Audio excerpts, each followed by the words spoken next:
Hi, in this tutorial I'm going to show you how to enable Gzip page compression in Joomla. If you want to enable this option, you need to log into administrator panel of the Joomla in your website, and after that you need to go to system settings, and then you will see here available options of this CMS. But of course we are interested in to go to setup settings, because here we have something like global configuration. We need to open this option.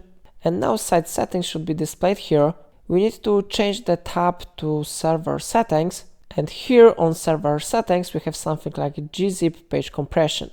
If you want to enable this option, you need to click on this one option, and then if you will see here green color and here is yes, you need to click on the save button.